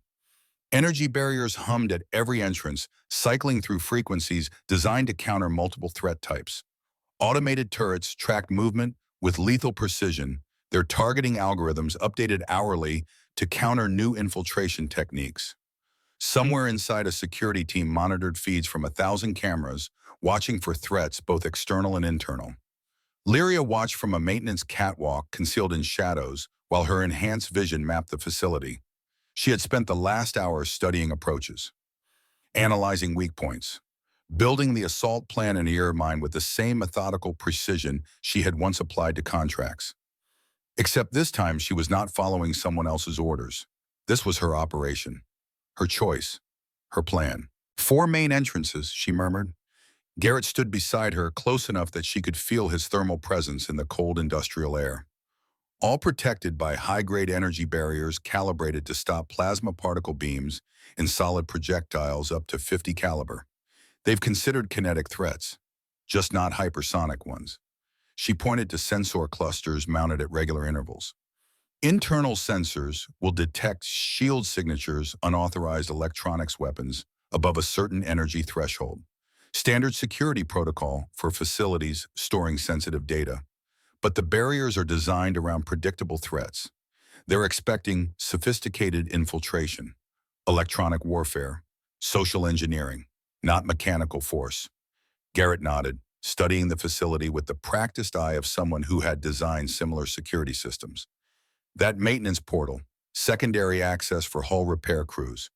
The energy barrier there is minimal, just atmospheric containment. If we can breach the physical structure before the barrier recognizes the threat, the system will classify it as equipment malfunction rather than hostile action, Lyria finished, buying us precious seconds before automated defenses activate. She smiled, sharp and predatory. I know these systems. Help the syndicate install them on 3 different facilities. They have a blind spot, a vulnerability that requires both mechanical force and timing to exploit. Garrett pulled the compact breaching ram from his pack. All mechanical gears and hydraulic pressure systems. No electronic signature, no energy emissions, just compressed force waiting to be released. 17,000 pounds of pressure in a single strike. The barrier's threat assessment won't register it until the hatch is already compromised. Once we're inside, I'll need to reach the security substation. Lyria's mind was already mapping interior routes based on standard Karun facility design. Loop the camera feeds, create false corridors in the tracking algorithms. Give us approximately 15 minutes before the system recognizes the manipulation. How long to breach security protocols? 3 minutes if everything goes perfectly. Lyria met his eyes. If we encounter complications. After that, we have our window. Garrett smiled with grim approval. You've thought this through. This is what I was trained for. Infiltration, security bypass, silent penetration of hardened facilities. Lyria felt a cold satisfaction. The syndicate taught me well. They invested 15 years making me the perfect infiltrator. They just never considered I might use those skills against them. They moved with synchronized precision down from the catwalk. Lyria's enhanced agility navigating the maintenance area's maze of pipes and support beams with the grace of someone born to lower gravity. Garrett followed with that heavy, certain grace. She was lighter, faster. But he was steady, reliable, a kinetic constant in the chaos. Each movement deliberate and economical. At the access hatch, Garrett set up the breaching ram while Lyria kept watch. Her organic tactical enhancement, not the syndicate-installed implant she had torn out, but the natural cognitive boost that was part of her species' evolution, painted the environment in thermal and electromagnetic spectra. She could see security patrols moving inside the facility through thermal signatures bleeding through the walls. 4 guards, heavy armor, energy weapons, following predictable routes that spoke of routine rather than heightened alert. They didn't know anyone was coming, didn't know 2 of their former assets had turned hostile. The syndicate's arrogance would be their weakness. Ready, Garrett asked, his hand steady on the ram's activation mechanism. Lyria checked her weapons one final time. The human carbine, the monofilament blade. Her shield was active but set to minimal power. Just enough to deflect incidental fire. Not enough to trigger every sensor in the facility and announce their presence. Do it! The ram fired with a sound like a thunderclap contained in steel. The pneumatic piston delivered its 17,000 pounds of force in a fraction of a second. The maintenance hatch buckled inward, metal screaming as it tore from its reinforced frame. Composite material that should have been rated for ship hull breaches simply failed under localized force it was never designed to withstand. The energy barrier flickered, confused, its algorithms desperately trying to categorize a threat it had never been designed to recognize. Was this a weapon? A malfunction? A maintenance error? By the time the system registered the breach as hostile action, they were already through. Lyria dropped into a darkened corridor that smelled of ozone and recycled air and the particular scent of high-capacity data storage systems running at full capacity. Her tactical sense immediately began mapping their surroundings, identifying threats, calculating routes. This was her element, the shadows, the technical spaces where security systems created blind spots because designers always made assumptions about what was possible. Security substation is 2 levels up, she whispered. Garrett materialized beside her, somehow managing to move his bulk silently, despite the density that came from Earth gravity. But there's a patrol between here and there. 4 guards, standard syndicate enforcement configuration, heavy armor, energy weapons, mobile enough that any detour would take us past their patrol window. Can you bypass them? Garrett asked. Lyria considered, her enhanced cognition running scenarios at speeds human thought couldn't match. Every possible route, every timing window, every probability of success versus detection. Not without time we don't have. They're blocking the most direct route. And the facility's automated systems will detect any unauthorized access attempts if we try alternate paths. She turned to Garrett. Decision made. We go through them, fast and hard, before they can alert the main security team. Before the system realizes we're hostiles rather than maintenance personnel who triggered an access alarm. Garrett pulled the Sovereign, checked the capacitor charge with the automatic gesture of someone who had done this thousands of times. Your operation, your call, I'm support. They moved like a coordinated unit through corridors that were identical by design. Lyria's knowledge of Karun's security protocols, opening doors, and bypassing minor measures with the ease of someone who had helped install similar systems dozens of times. She knew the blind spots, the gaps in coverage, the assumptions that created vulnerabilities. Garrett provided the physical presence and overwhelming firepower when subtlety failed. She was the scalpel cutting through digital defenses. He was the hammer breaking through physical barriers. When they reached the patrol's position at a corridor intersection, Lyria did not hesitate. The first 2 guards went down before they could react.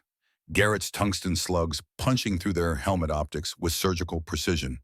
The shields never registered the threat, never flickered, never activated defensive protocols because the threat assessment algorithms couldn't calculate velocities that high.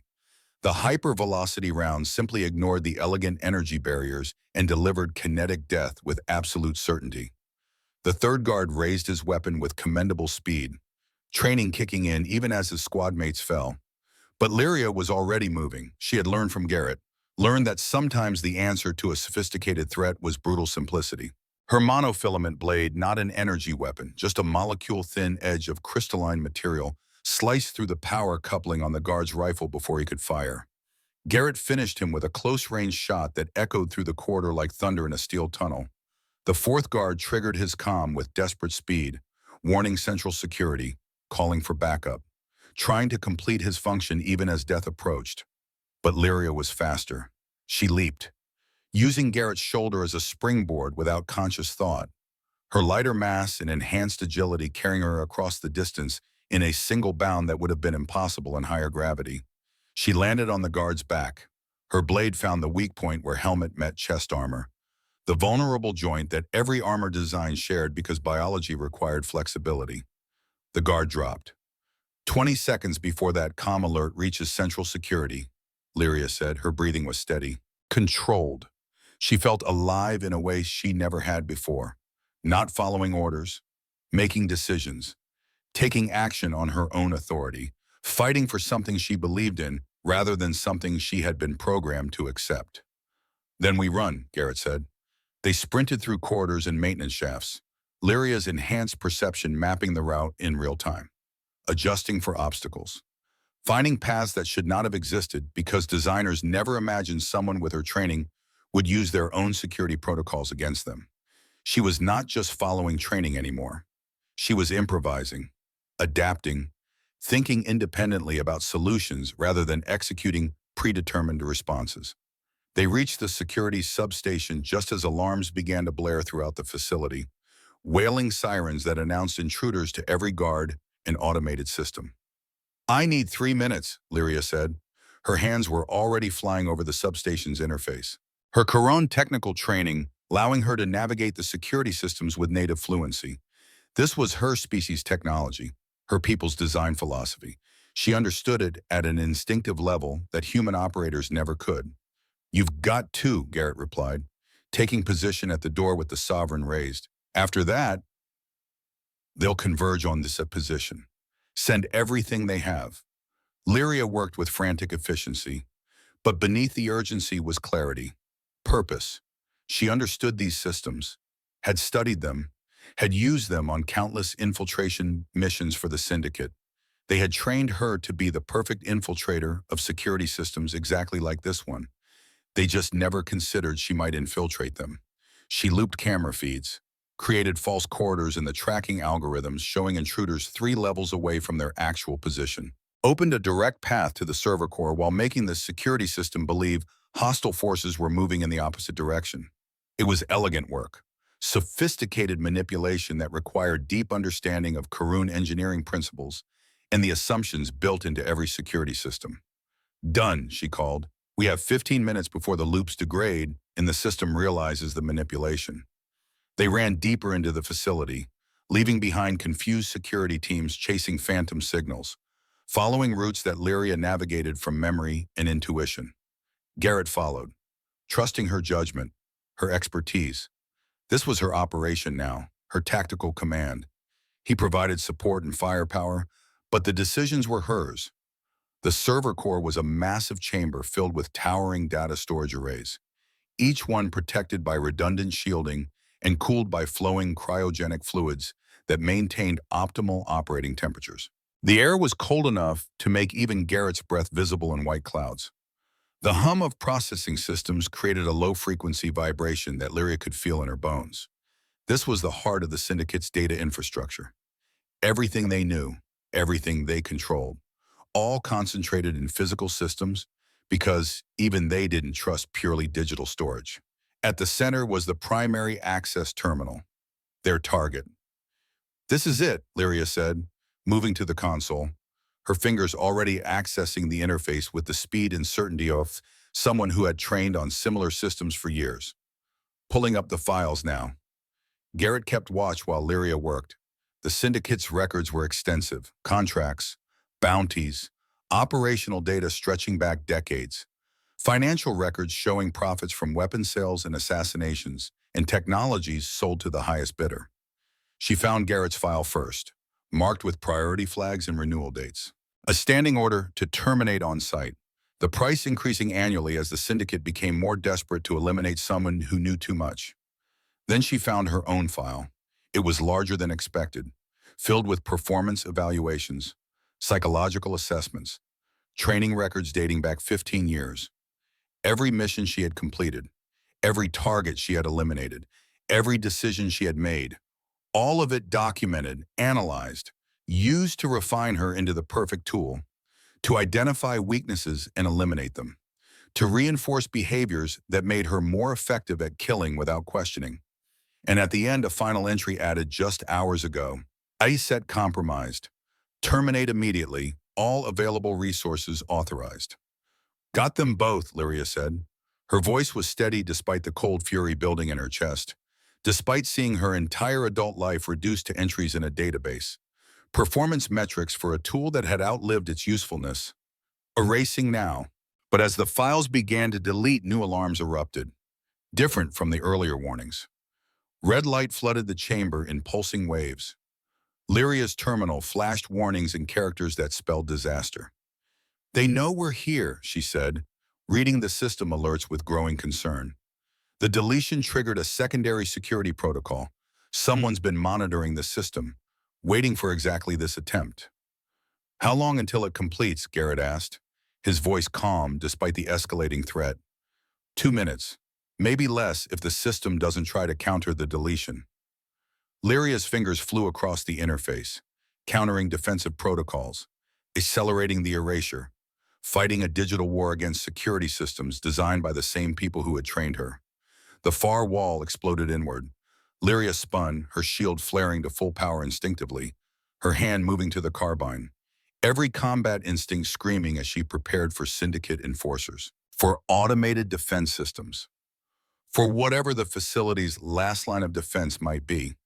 But what came through the breach was not an enforcer. It was a man, human, tall, built like Garrett, but leaner. Younger by a few years, but still clearly in his late 50s. He wore tactical armor that had been modified with human engineering principles she recognized from Garrett's designs.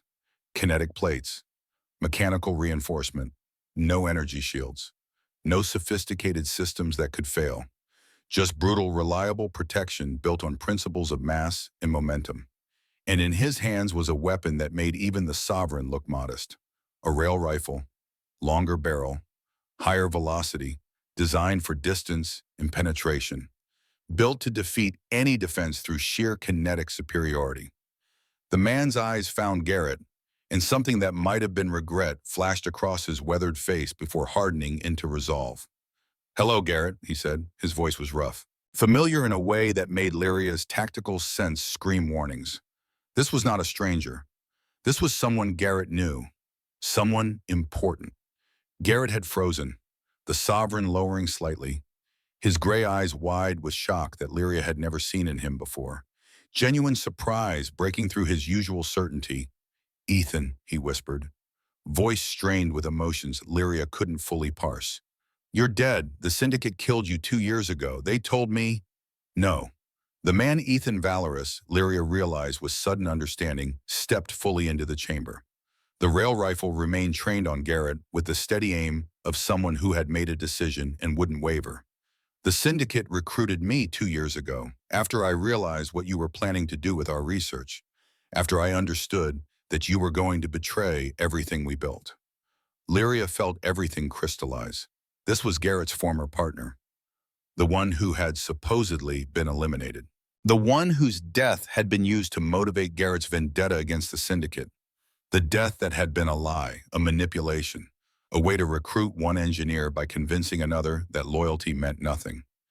"You were going to give it away," Ethan continued, his voice heavy with conviction, with righteousness that came from deeply held beliefs. "Project Kinetic Shield, our life's work, 7 years of research and development.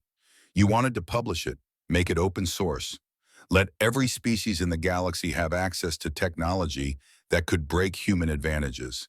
Technology that keeps humanity relevant in a galaxy where we're outmatched in every way." "It was defensive research," Garrett said, his voice strained, struggling to reconcile the man he remembered with the person standing before him.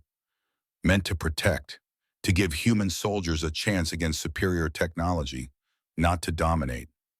Defense is domination when you're the only one with the capability." Ethan's eyes were hard, certain. "Humans have always been outnumbered, outmatched in technology. Every species we encounter has advantages we lack. Better shields, faster ships, weapons we can barely comprehend. Our only advantage has been our understanding of fundamental principles, of kinetic force, of physics that doesn't change based on how sophisticated your technology is. And you wanted to throw that away, share it with species that would use it to destroy us.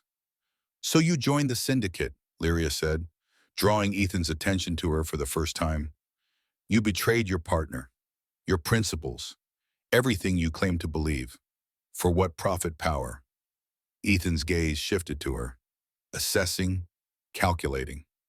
"For survival, human survival.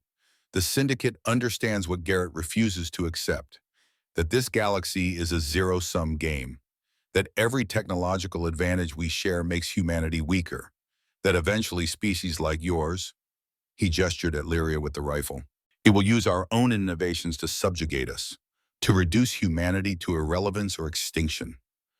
"You don't know anything about my species," Lyria said quietly, but she understood the fear, the paranoia, the belief that cooperation meant vulnerability.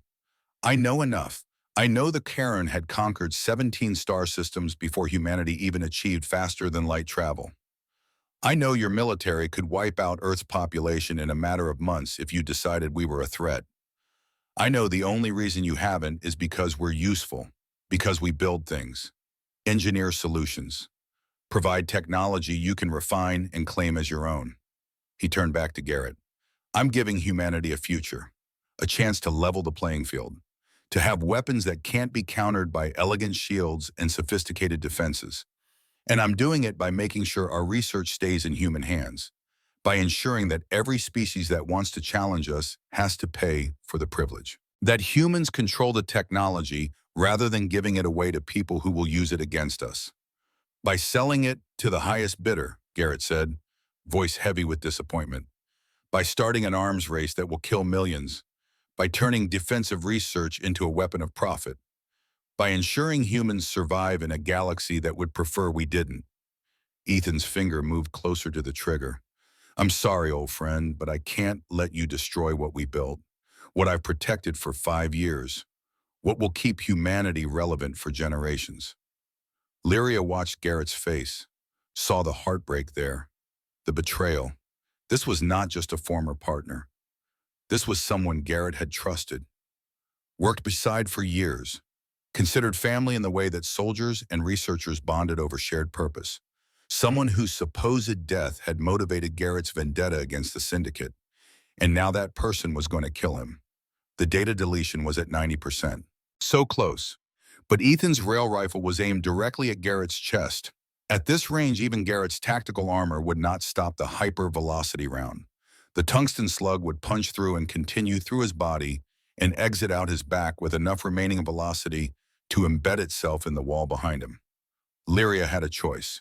She could kill Ethan. Her monofilament blade was fast enough, her agility sufficient. She could cross the distance and end in him before he fired. She had killed more skilled opponents in more difficult circumstances. But that would mean abandoning the terminal. The deletion would be interrupted, the files would remain, both their bounties would stay active. The syndicate would continue hunting them. And the Project Kinetic shield data, the vulnerability assessments of Karun's shields, the technology that could kill millions of her people, would remain in syndicate hands to be sold to the highest bidder. Or she could complete the deletion, erase the files, buy their freedom, destroy the technology before it proliferated. But Garrett would die. Kale's voice echoed in her memory, cold and clinical. You were built for a purpose, Lyria. Tools that refuse their function get discarded. But Garrett's voice was louder, warmer, human in a way Kale had never been. You were always a person. You just needed someone to remind you. Lyria made her choice. She moved, not toward the terminal, toward Ethan, her enhanced agility carrying her across the chamber in a blur of pink skin and tactical gear. The monofilament blade singing from its sheath with a sound like wind through crystal. Ethan's rifle tracked her. Too slow. He had not expected her to choose Garrett over the mission, over their freedom, over the logical decision to prioritize the objective.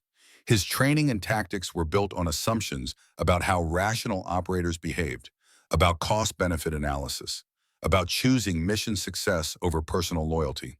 But Lyria was done being rational in the way the syndicate had taught her. The rifle fired, the crack of hypersonic discharge deafening in the enclosed space. The tungsten slug missed her by inches. She felt the pressure wave, the heat of the round's passage as air molecules were compressed and heated by its velocity. Then she was inside Ethan's guard. Her blade flashed. Once. Twice. The crystalline edge slicing through the rifle's power coupling, through the mechanical linkages that connected trigger to firing mechanism, through support structures that held the weapon together. The rail rifle died in Ethan's hands, separated into component pieces by cuts so precise that molecular bonds simply ceased. He dropped the useless pieces, fell back into a combat stance. Military training, hand-to-hand protocols developed over decades of human warfare. He was bigger than Lyria, heavier, built for Earth's gravity with the density and mass that came from evolution under full G. But she had trained in 17 forms of combat, and she was fighting for something that mattered. They clashed in the center of the chamber. Ethan's strength against Lyria's speed, his mass against her agility, her lighter frame exploiting lower gravity while his denser body provided power behind every strike. He fought with brutal efficiency. Strikes meant to break bones, to rupture organs, to kill quickly and move on to the next threat. Military combat where efficiency mattered more than elegance. Lyria flowed around him, using his momentum against him, her lighter frame allowing her to move in ways his body could not follow. She was water to his stone, air to his earth, adapting to his attacks rather than meeting them head-on, redirecting force rather than absorbing it. But he was experienced, skilled in ways that came from real combat rather than controlled training. Every time she created an opening, he adapted, closed the gap, forced her back toward the walls where his reach and strength would become advantages. Behind them, the terminal beeped, a sound that cut through combat focus. Deletion complete, 100%. The files were gone, both their bounties erased, their freedom bought with seconds to spare. But the fight was not over. Ethan caught Lyria's wrist with crushing force, his grip like iron forged in higher gravity. He twisted, trying to break her arm, to disarm her, to disable her with injury that would end the fight. His free hand drove toward her throat, a killing strike delivered with mechanical efficiency. Lyria did not try to match his strength. She had learned that lesson from watching Garrett, from understanding that sometimes you didn't fight force with force. You used physics, universal principles that didn't care about muscle mass or bone density. She relaxed into the grip, let her body go limp, used his own force to spin inside his guard, her pointed ear brushing his jaw, close enough to smell his sweat, his fear, the realization that he was fighting someone who understood principles he had forgotten. And then she drove the monofilament blade up, through the gap between his armor plates, into the space where helmet met chest protection, where every armor design shared the same vulnerability because biology required flexibility, and flexibility created gaps. The blade stopped when it hit his spine. Ethan's eyes went wide. His grip released. He stumbled back. The blade slid free with a sound like silk on glass. For a moment he stood there, looking at Garrett with something that might have been regret, might have been defiance, might have been realization that his certainty had led him to this moment. Then he fell. Lyria stood over him, breathing hard, her blade dripping pink blood that mixed with red human blood on the floor, creating a pattern that spoke of violence that transcended species. She had killed before, many times. Dozens of targets whose names she had never learned and whose deaths she had never questioned. But this felt different. This was her choice, her action, not following orders, not completing a contract, not being the perfect tool someone else had shaped, defending someone who mattered. "The deletion is complete," she said, her voice steady despite the adrenaline, despite the realization of what she had just done. "We need to—" The chamber shook, new alarms blared, different from the earlier warnings. The terminal flashed red warnings in characters that spelled catastrophe. "What did you do?" Garrett asked, moving to the terminal, reading the warnings with growing alarm. "I prioritized your life over the mission," Lyria said. She moved to the terminal, read the warnings, her enhanced cognition parsing the data faster than human eyes could track. And she understood. Ethan had set a failsafe. If the primary deletion completed, it would trigger a cascade failure in the facility's cooling systems. The cryogenic fluids would overpressurize. The containment would breach. A chain reaction designed to destroy evidence if the syndicate ever lost control of the facility. The entire server farm would be destroyed in approximately 60 seconds. Everything would burn. Data, systems, anyone still inside when the cryogenic systems failed catastrophically. "We need to run," Lyria said, grabbing Garrett's arm. "Now."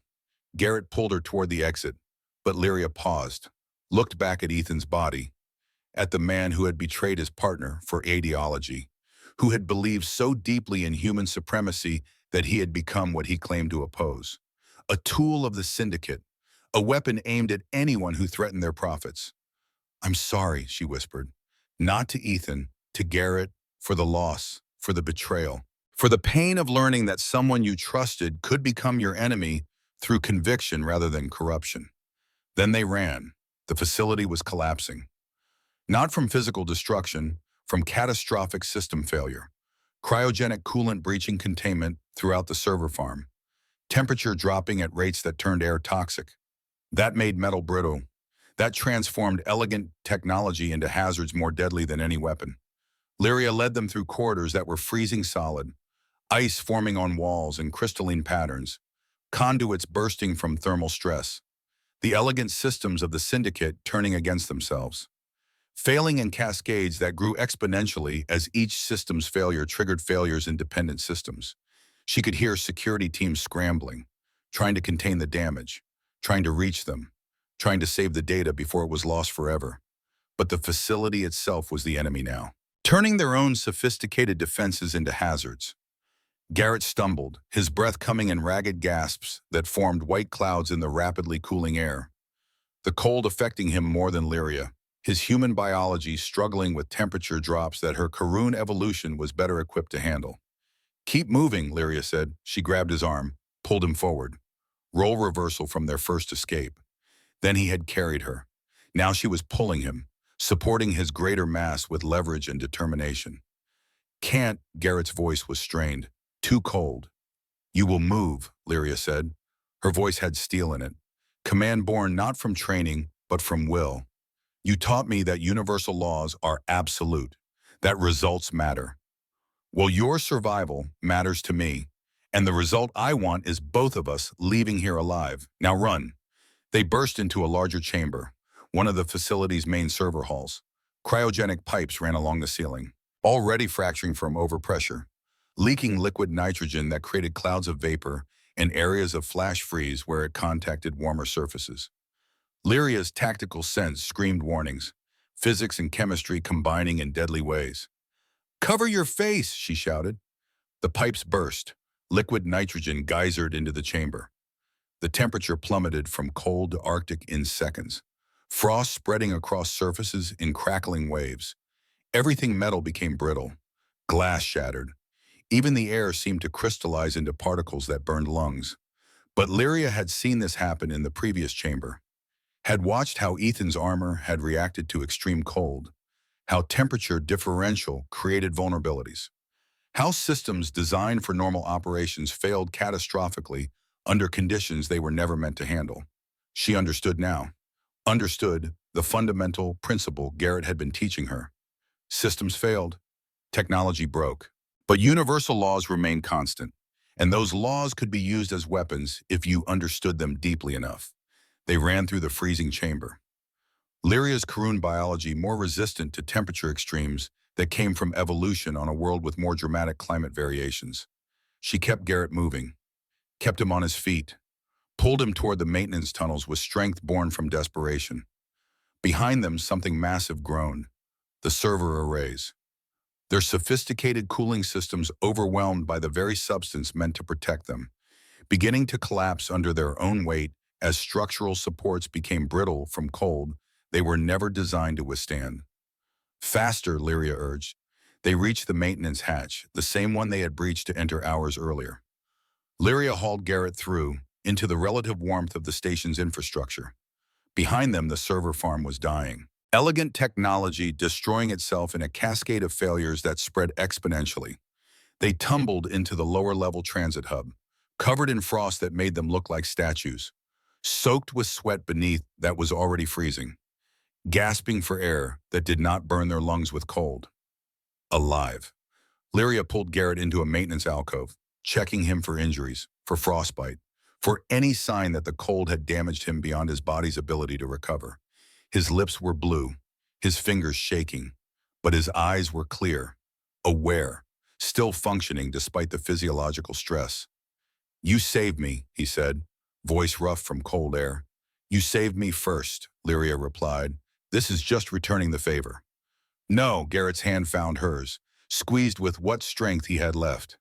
You chose to save me over the mission, over your freedom. The files were deleted. You could have let me go, escaped, started fresh without anyone hunting you. That's not who I am anymore, Lyria said quietly. I'm not someone who completes objectives regardless of cost. I'm someone who makes choices, who decides what matters. And you matter. More than missions, more than freedom, more than logic, or efficiency, or any of the things the Syndicate taught me to value. They sat in the alcove while Garrett recovered, while his body's thermal regulation system slowly brought his core temperature back to normal, while the sounds of emergency response echoed through the transit hub as station security responded to the disaster in the industrial district. Alarms, sirens, voices shouting orders. The chaos of catastrophe barely contained.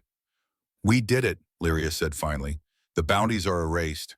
The files are gone. The Syndicate's records on Project Kinetic Shield are destroyed. We're free. Free, Garrett repeated, testing the word. From the Syndicate's automatic tracking, yes, but they'll remember. People like us don't just disappear from their attention completely. We've bought ourselves time, but we'll need to be careful. Lyria leaned against him, feeling the steady beat of his heart, the warmth returning to his body, the simple fact of his survival. Together, she said, we'll be careful together.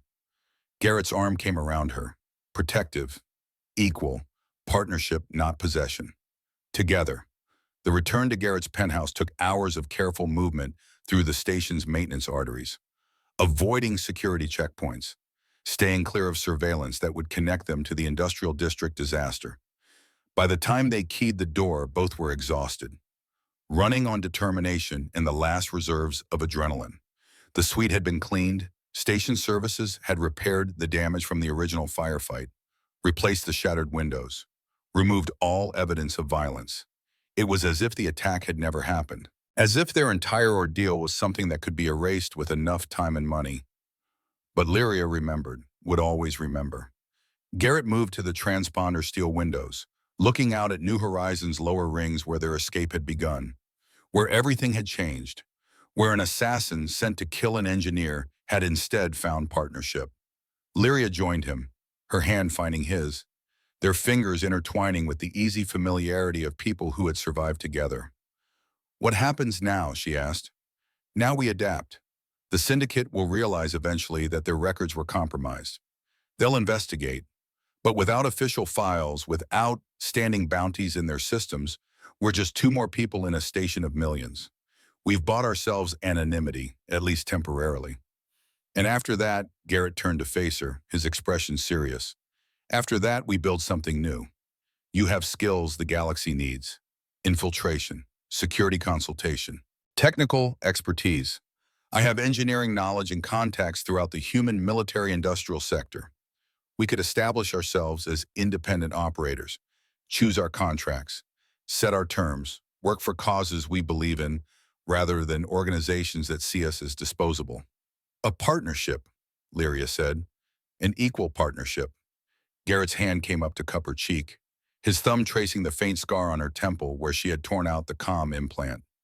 "This only works if we both have equal voice, equal choice. I won't be another handler, another person telling you what to do." Lyria had spent her entire adult life following orders, trusting that someone else knew what mattered. 15 years of believing she was special, when she was just a tool being shaped for a specific purpose. "I've never partnered with anyone before," she admitted. "Never trusted anyone this way." "Most people would have betrayed you by now," Garrett said. "Used you and discarded you. But you're not just another asset to me. You're someone who chooses their own path, who understands that strength comes from principles, not programming." She looked out at the stars visible beyond New Horizons' rings, at the vastness of space, at the galaxy where she had been a shadow, a weapon, a thing without identity. She had started the day as an assassin sent to kill an engineer. She ended it as something else entirely. "I believe in universal laws," she said quietly, "in principles that don't change, in results that come from understanding rather than sophistication. I believe in partnership, in choosing who to trust, in testing myself not against orders, but against what's right." She met his eyes. "And I believe in you, in what you showed me, that I was always a person. I just needed someone to remind me." Garrett pulled her close, not possessive, equal. "Then we do this together. Independent operators. We choose based on what's right, not what's profitable. And we answer to no one but ourselves." "On our terms," Lyria agreed. "Both of ours, equal." "Ready for the next one?" Garrett asked. Lyria smiled, her first genuine smile in longer than she could remember. Together, they stood at the window, looking out at New Horizons Station, at the place where an assassin had been sent to kill an engineer, where instead two people had found partnership, purpose, freedom earned through choices rather than granted by others. Lyria thought about her journey, from confident killer to shocked survivor to willing student to independent warrior. Each phase necessary, each transformation building on the last, each choice leading her further from what she had been toward what she could become. The syndicate had created her to be the perfect assassin. Instead, she had become something far more dangerous. Someone who understood that the most powerful force in the universe was not technology or weapons or sophisticated systems. It was a person choosing to be free, the kinetic absolute, the certainty of impact, the universal law that said when you committed to a course with full force, when you understood principles deeply enough to trust them completely, the results were inevitable. She had been sent with a mission. She had failed that mission completely. And in failing, she had succeeded in ways the Syndicate could never understand, because they were tools, programmed to value profit over people, control over freedom, complexity over principle. Lyria was something else now. She was free, Shunmong, free to make choices, free to fail or succeed on her own terms, free to test herself not against orders, but against the universe itself and her own values. And nothing in the galaxy could stop that. The stars beckoned with infinite possibilities. A future built on choices rather than programming, on partnership rather than hierarchy, on understanding that true power came not from sophisticated technology, but from two people deciding what mattered and refusing to compromise. Together, they would show the galaxy what happened when tools became people, when weapons became warriors, when individuals decided their choices mattered more than anyone's commands. The kinetic absolute, simple, certain, undeniable.